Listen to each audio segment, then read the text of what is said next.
Isang nakatagong lugar ang aming pinuntahan sa Barangay Jipilais, bayan ng Gitagum, Misamis Oriental.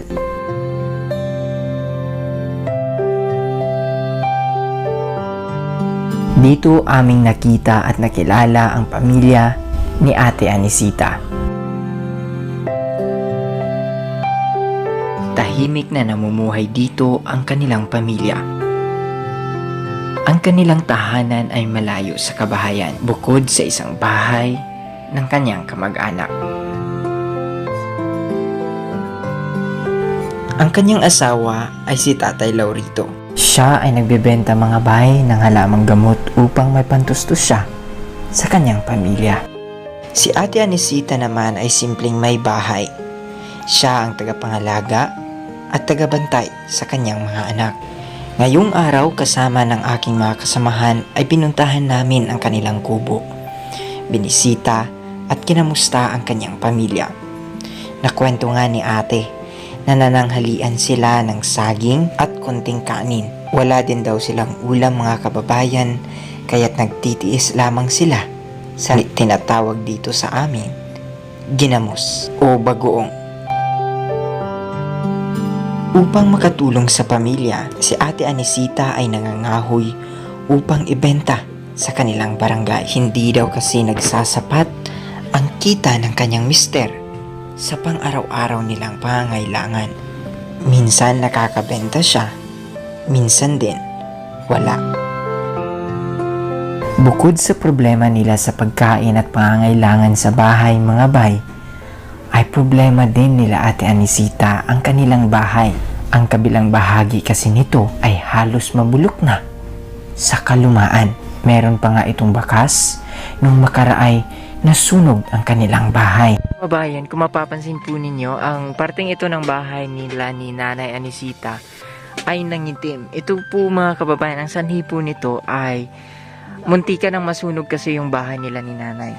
Kasi yung naiwan po dito ay yung kanyang anak lang na maliit. So, buti na lang yung naagapan nila at hindi po nasunog lahat. Tara po at ating alamin ang kwento ng buhay ni Ate Anisita at ng kanyang pamilya.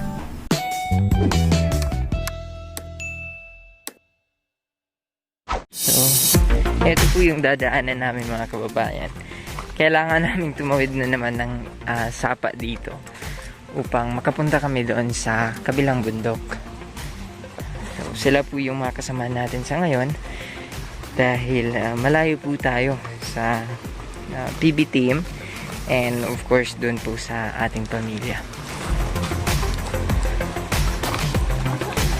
Ang ganda ng tubig dito mga kababayan, pwede pong maliguan dito. And sa katunayan nga po, meron nga po silang mga labahan dyan.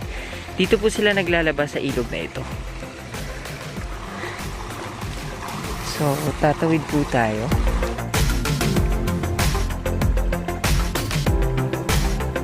Good afternoon mga kababayan. Andito tayo mga kababayan sa Barangay Jipilais, Municipality of Gitagum, Misamis Oriental. Bali, may personal lang po akong pinuntahan dito mga kababayan. And dahil ilang araw tayo mag-stay dito, kailangan natin din na magbigay ng kalinga at pagmamahal dun sa ating mga kababayan dito. So, ang mga kasamahan ko mga kababayan, andyan si Showbiz and Backyard, no? Siya ang ating camera woman for now. Si Francis, si Mami Jen, and of course si Nino. Bali, pupunta po kami mga kababayan doon sa pinakatuktok sa likod po niyan. No? Doon po ang pupuntahan namin. Kasi napag-alaman nila na meron pala kailangan na tulungan doon sa area na yon. So, samahan niyo po kami mga kababayan at maglalakad tayo ng humigit kumulang 30 minutes, no, papunta po doon. So, tara, samahan niyo po kami mga kababayan and hopefully maging successful ang lakad natin ngayong hapon. Tara po. Let's go.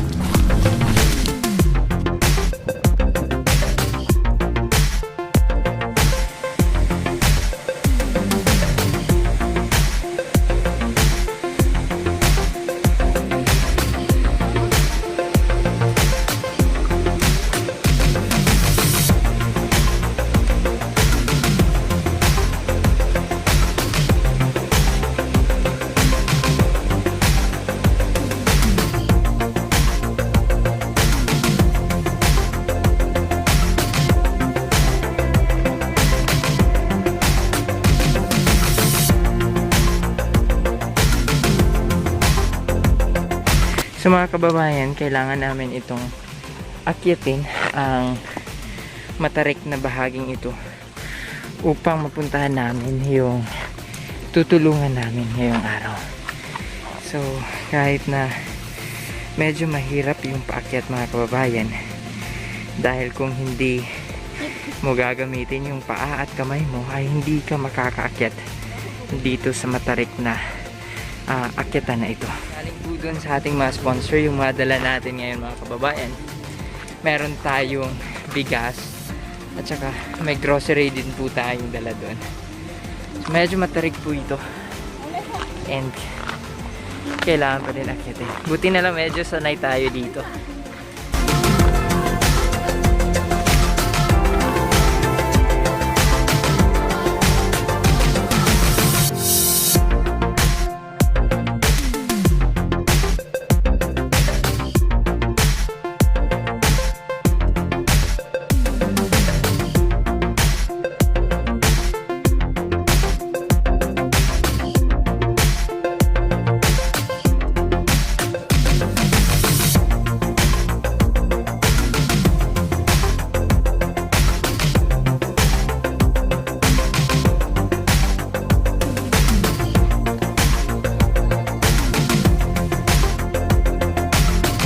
Good afternoon mga kababayan. So, andito na po tayo ngayon sa bahay na ito. Ito po mga kababayan ang ating tutulungan sa araw na ito. So, tara po samahan niyo po kami at kamustahin natin sila. At kilalanin natin kung sino po ang nakatira sa bahay na ito.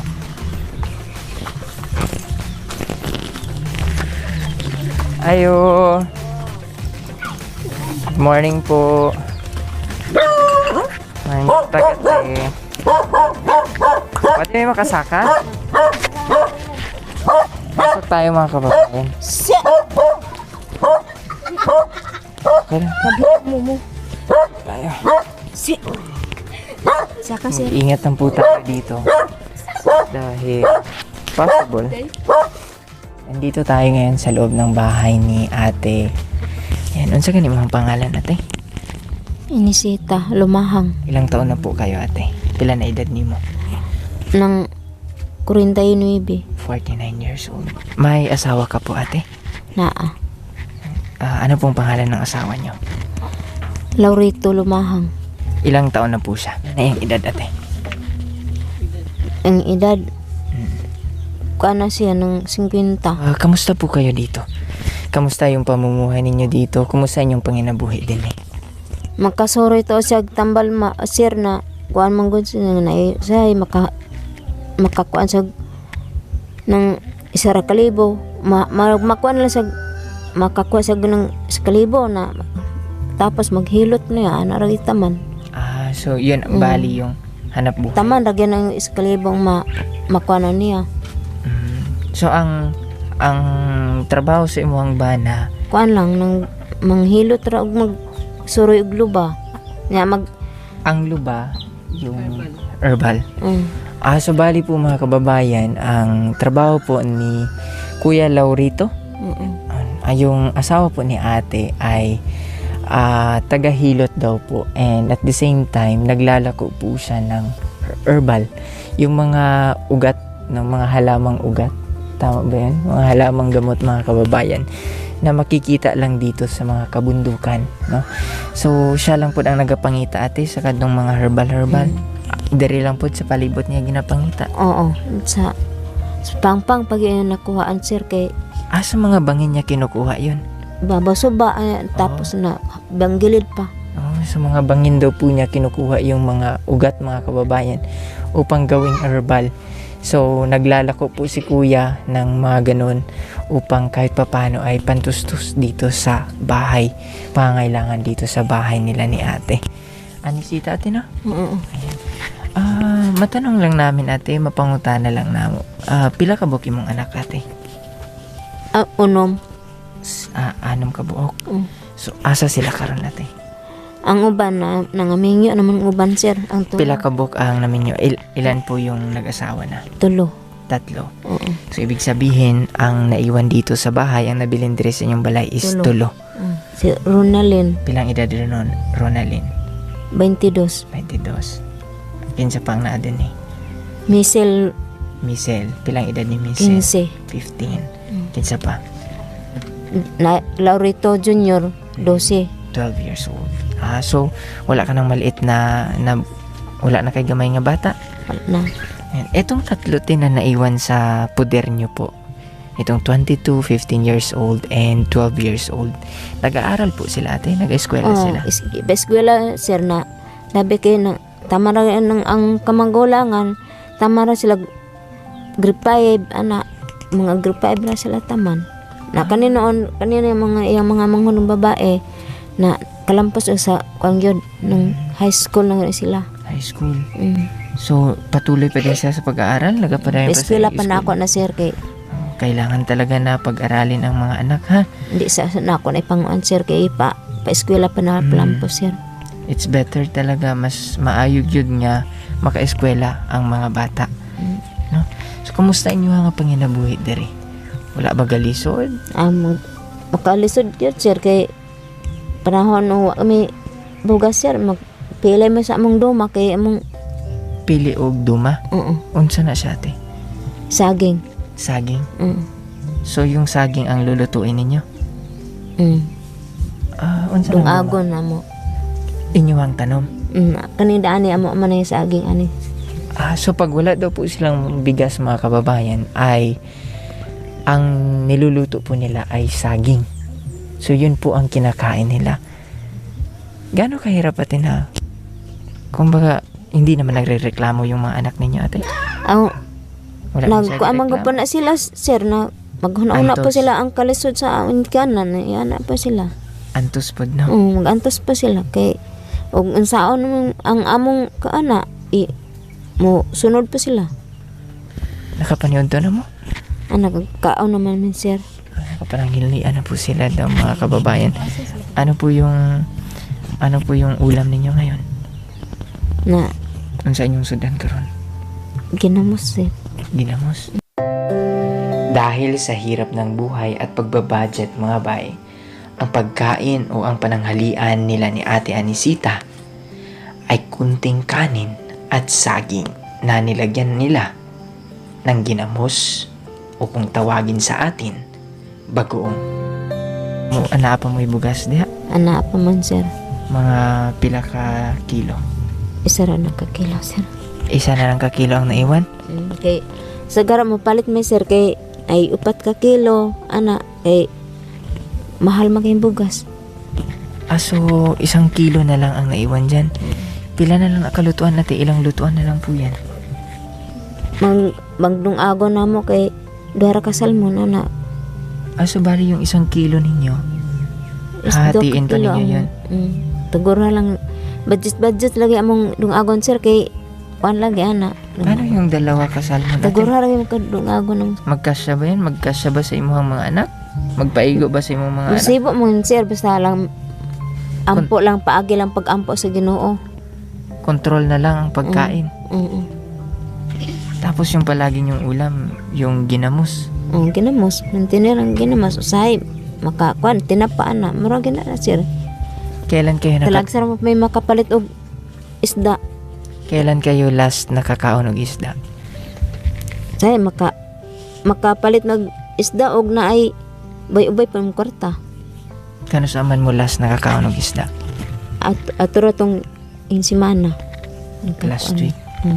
Kumakain kayo ng karne. Talag sir may makakuan og kaning manok sir. Kailan kayo last nakakain? Kano sa mo last nakakaon?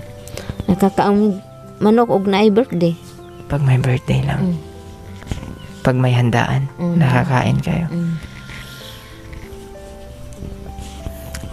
Unsa yung ginahimo ti pag maubos imong mga bugas karon, 1 na lang ka kilo, di ba? Unsa imong ginahimo pag maubos ni mga bugas?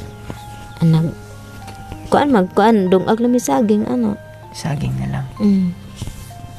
Habang inaantay si Mr. na uuwi, magluluto na lang muna ng saging.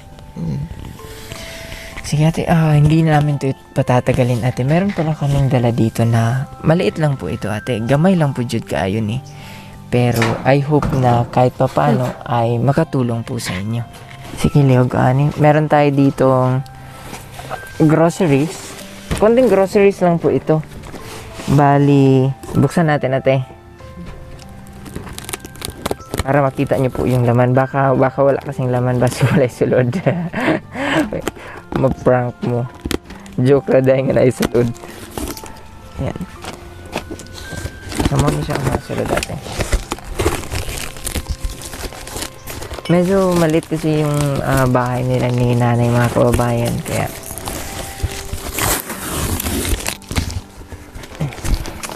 ayan. So naata diri ati biscuits. Nata yung mga noodles din nata og kining gatas. May gatas kaming binili. Merong asin. May mga sabon po dito ate. Meron din dilata. No? May mga dilata po dito. Ayan, may tinapa. Ayan. Tapos toyo, may suka din dito ate ano.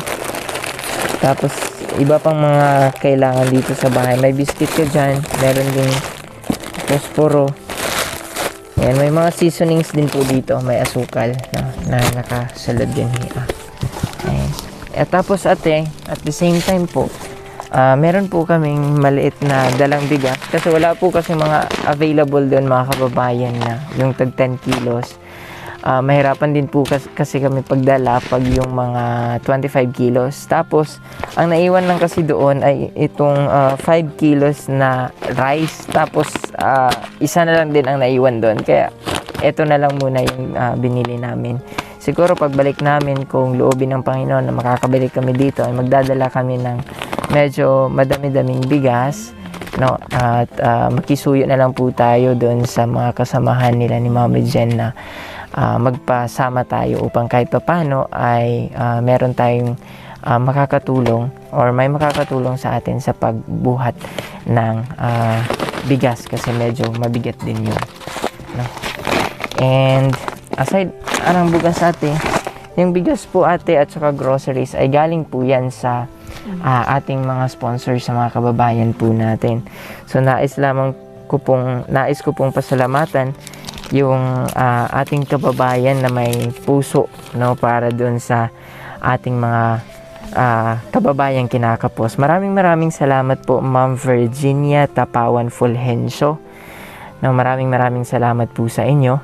So ang groceries na ito ay worth 1,000 plus. So nagpadala po si Ma'am ng 3,000 pesos. So kami lang po yung sasagot sa plus ng ng groceries. So magbibigay kami para kay ate ng cash kahit papano po meron po silang magamit, no, dito po sa iba pang pangangailangan dito sa bahay. Kasi sila naman po yung mas nakakaalam kung ano po yung kailangan nila dito sa bahay. Siguro bibili sila ng dingding or something na mas kailangan nila, no? Sila po yung nakakaalam nun. So ate, maghatag na midri ni ate og gamay na cash. Salamat, sir.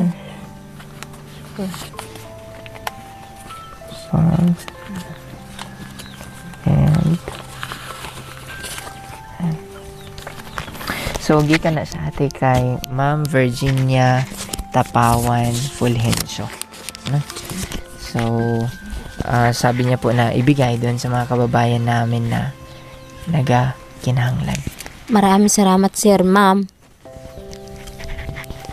Salamat kaayo nga iyong itabangan man ninyo.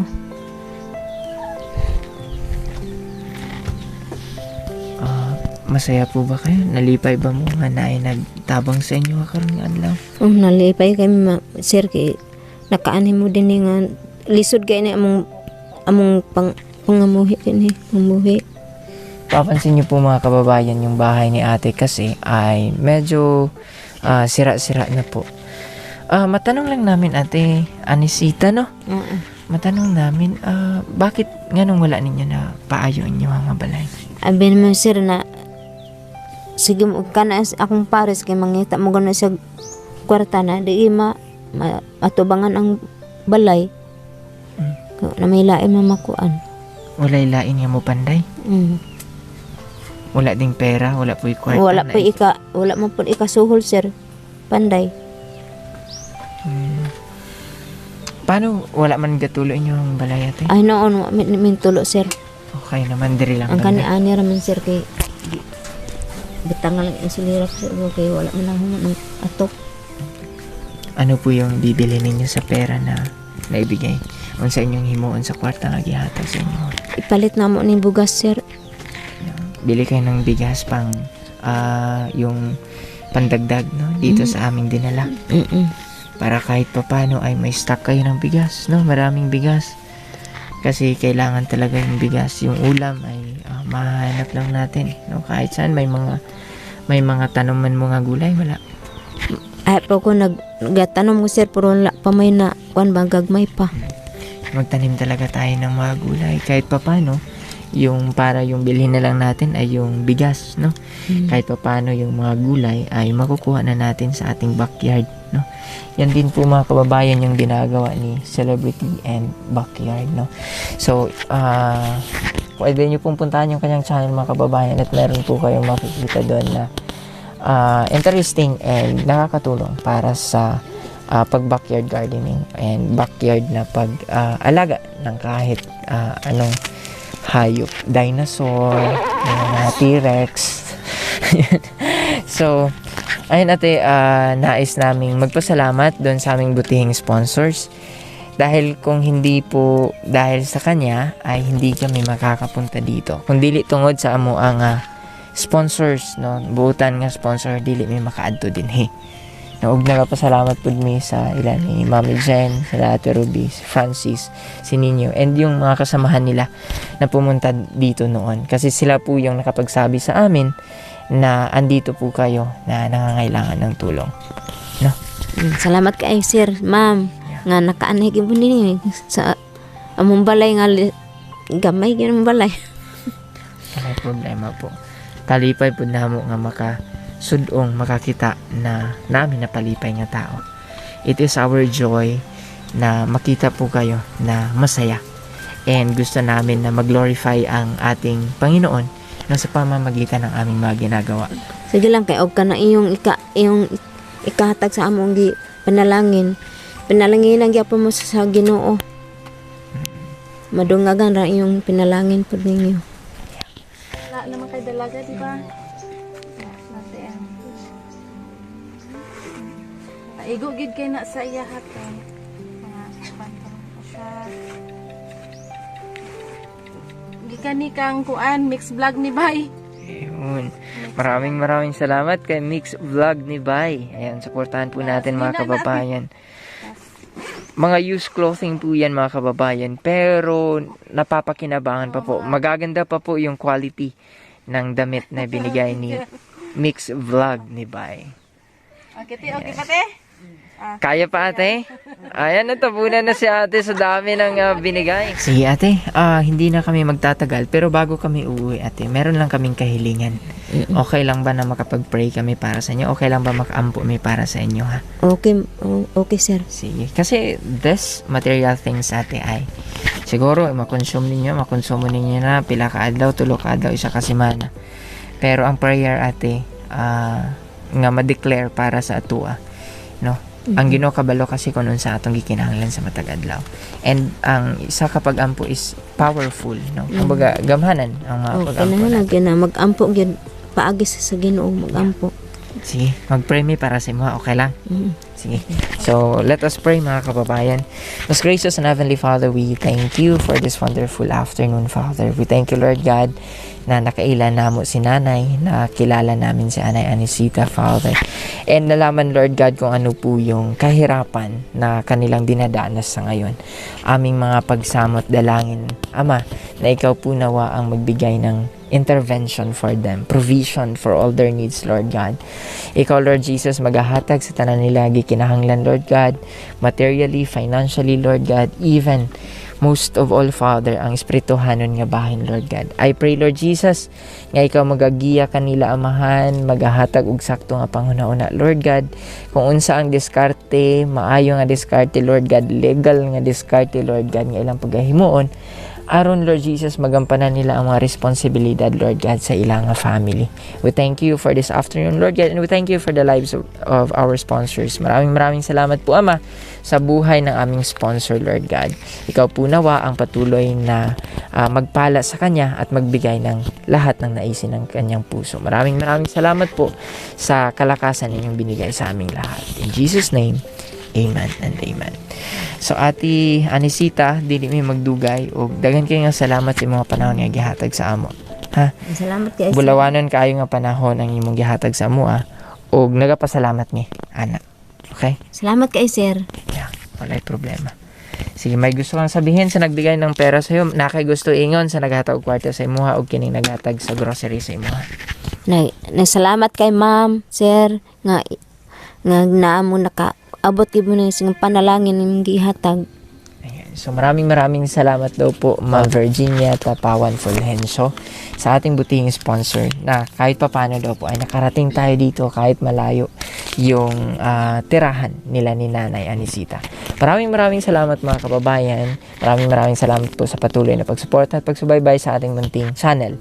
Kung hindi ka pa nakapag-subscribe, please do subscribe, like this video mga kababayan, and comment your thoughts below. So that's it for now mga kababayan. Maraming salamat po sa panonood. God bless and always stay connected.